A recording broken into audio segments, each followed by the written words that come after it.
Hello les PO et bienvenue sur Ongles et Confidences. Moi, c'est Lily, PO depuis plus de 10 ans et formatrice. Je te partage mes astuces, mes expériences et j'aide les PO à grandir dans le domaine. Si tu recherches des coups de boost pour développer ton activité, je te donne rendez-vous tous les mardis matins. Ma mission, être la grande sœur qui te motive et te partage son expérience dans la bonne humeur. Bienvenue sur Ongles et Confidences et bonne écoute.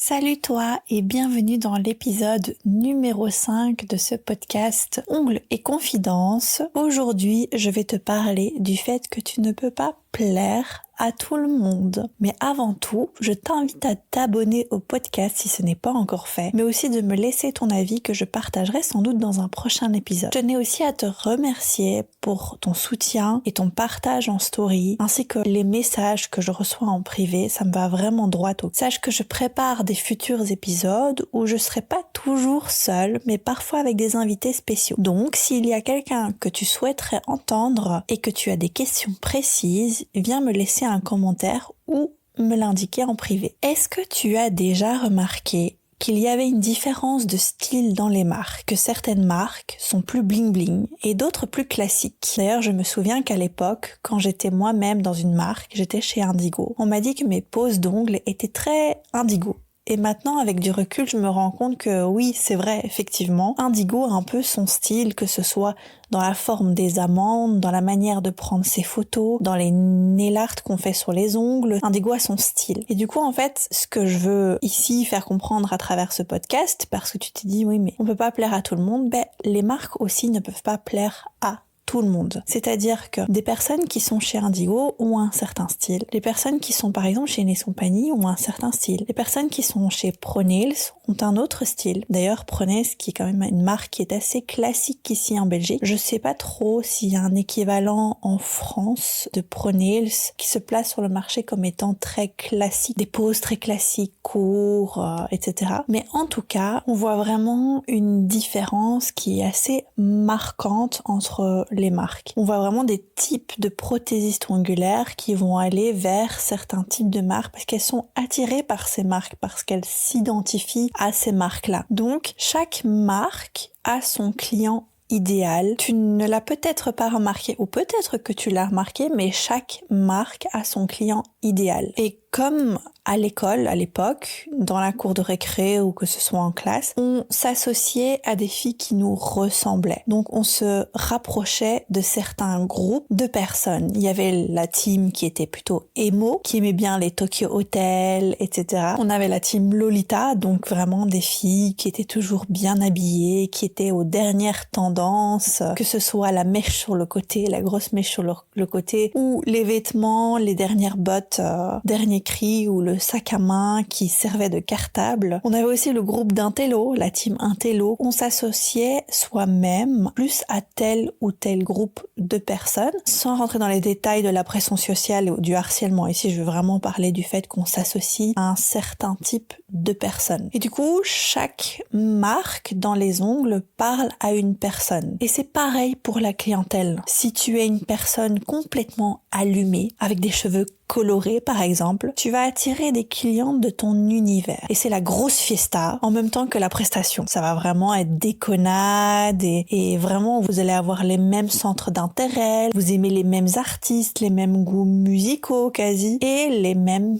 type de prestation d'ongles. Donc vraiment, la personne qui va aller chez ce genre de personne, c'est qu'elle va être accueillie en mode ah salut toi, etc. Donc c'est vraiment très représentatif ici. Par contre, une fille timide n'osera jamais demander une prestation à une personne qui est complètement dévergondée. Ou bien même une autre personne se dira mais elle est complètement déjantée, j'irai pas chez elle. Mais pas parce que cette personne est mauvaise, mais parce que cette personne ne nous correspond pas. Donc, chaque PO a son client idéal, comme chaque marque d'ongles cible une personne qui correspond à cette marque et donc va attirer cette personne. Donc, je dirais même que chaque personne a sa propre identité et qu'il ne faut pas essayer d'être quelqu'un que tu n'es pas, car tu vas te sentir très mal à l'aise avec la clientèle que tu vas attirer, car l'image que tu dégages sur les réseaux n'est qu'un rôle.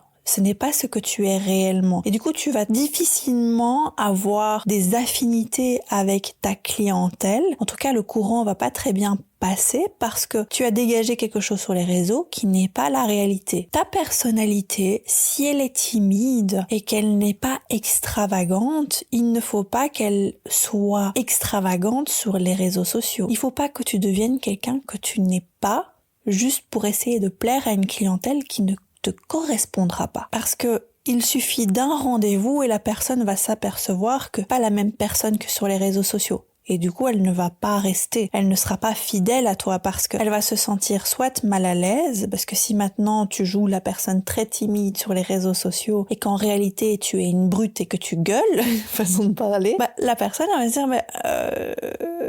j'ai eu peur chez elle parce que j'ai vu quelqu'un de timide sur Instagram et finalement, quand je suis allée chez la personne, c'était une grande folle. Vous voyez un peu ce que je veux dire. C'est que vous ne pouvez pas non plus cacher qui vous êtes ou tromper les gens. Mais c'est ça aussi qui est important, c'est que beaucoup de personnes ne se montrent pas sur les réseaux et ne montrent même pas leur personnalité ou ne montrent pas des petites choses qui font qu'elles sont uniques. Si on met que des poses d'ongles et qu'on met tout le temps les mêmes poses d'ongles, qu'on ne montre pas sa personnalité dans les ongles, on va pas forcément se différencier. Alors que notre personnalité, ça peut même être des goûts musicaux, peut rapprocher une future cliente. C'est important. Je dis pas qu'il faut mettre sa tête, je dis pas qu'il faut commencer à parler de soi, mais on peut montrer quelques petites choses du quotidien qui montreraient un peu qu'on est tel ou tel type de personnalité.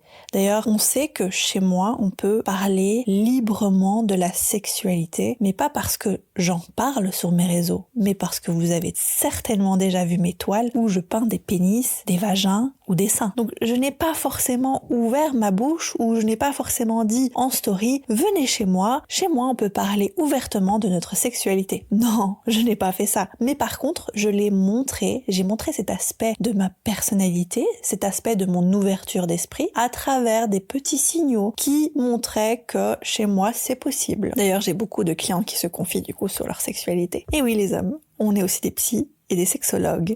Il peut arriver aussi de changer et de ne plus être en accord avec l'image d'une marque. D'ailleurs, n'oublie jamais que quand tu rentres dans une marque, on t'associe à leurs faits et gestes. Et on peut souvent le voir, c'est que s'il se passe quelque chose dans une marque, s'il y a quelque chose sur lequel on n'est pas d'accord et que ça fait un bad buzz, souvent toutes les personnes qui sont associées à cette marque, on va les mettre dans le même sac. Comme si elles étaient aussi responsables de ce qu'il se passe en interne et qu'elles cautionnaient, qu'elles validaient les faits et gestes de la marque ou de quelqu'un d'autre qui est associé à la marque aussi. Donc que tu valides tout ça. Tu risquerais même d'avoir des commentaires ou d'avoir des personnes qui disent de toi « Ah, mais elle est chez eux aussi, elle est comme eux ». Donc si tu ne te sens pas aligné avec tout ce que fait la marque, tu vas avoir du mal à affirmer ton opinion opposée ou à te détacher de cette image globale qu'on se fait sur cette marque. N'oublie pas non plus que tu as ta propre identité, tu as ton propre client idéal, que tu peux t'associer et tu peux représenter ou tu peux utiliser même des marques ou rentrer dans des marques, mais que tu as ta propre identité et qu'une fois que tu te mets dans une marque, tu risquerais de perdre légèrement cette identité, surtout si tu n'es pas en accord avec cette marque et que du coup tu seras associé aux moindres faits et gestes. Je ne sais pas si c'est clair, mais en tout cas, fais attention et n'oublie pas que tu es une personne et que tu as une valeur unique, que tu aies une personnalité, que ce soit timide, que ce soit extravagante et qu'il ne faut pas que tu deviennes quelqu'un d'autre pour rentrer dans des codes et qu'il faut que tu restes toi-même sans mentir aux personnes qui vont te côtoyer. Pareil pour la clientèle, je prends mon exemple car je ne peux pas parler au nom de quelqu'un d'autre, mais avant j'avais des folles du nail art et maintenant j'ai une clientèle plus classique. Pourtant ma clientèle n'a pas vraiment changé depuis que j'ai commencé, c'est toujours les mêmes, mais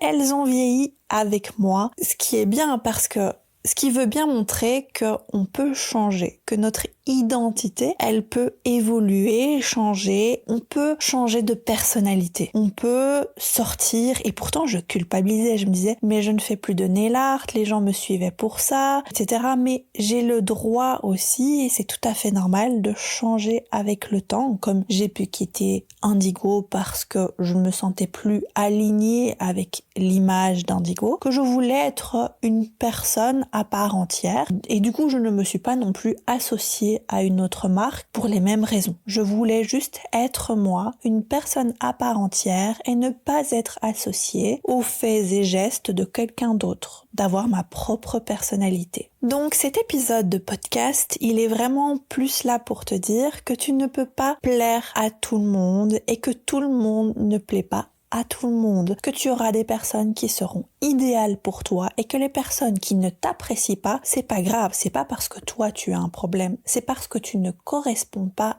à eux et qu'il y aura d'office quelqu'un qui te correspondra. Pareil pour les marques. Avant de t'associer à une marque ou de rentrer dans une marque, est-ce que les valeurs de cette marque sont en accord avec toi? Est-ce que l'objectif est de t'associer à eux pour vraiment des valeurs qui sont communes, ou est-ce que c'est juste dans le but d'avoir une visibilité que eux pourraient t'apporter aussi? Parce que ça, je vois beaucoup de personnes qui d'ailleurs maintenant ont du mal à sortir de ces marques parce qu'elles pensent qu'elles seront personne si elles ne sont plus dans la marque. Et on leur a dit aussi qu'elles ne seraient personne parce que c'est les marques qui les ont fait grandir. Mais non, en fait. Chacun est une personnalité à part entière. Et si tu décides de sortir d'une marque ou si tu décides d'être toi, les gens viendront parce que tu es toi et non parce que tu es la personne qui travaille dans une marque. N'oublie pas ça. Merci à toi d'avoir écouté cet épisode jusqu'à la fin. Si tu as aimé ou si tu as des questions, tu peux me laisser un commentaire que je lirai avec plaisir. Pour ne rien manquer des prochains épisodes, abonne-toi. Tu peux aussi soutenir le podcast en le partageant autour de toi. C'est totalement gratuit et ça peut aider les copines dans le domaine. À très vite!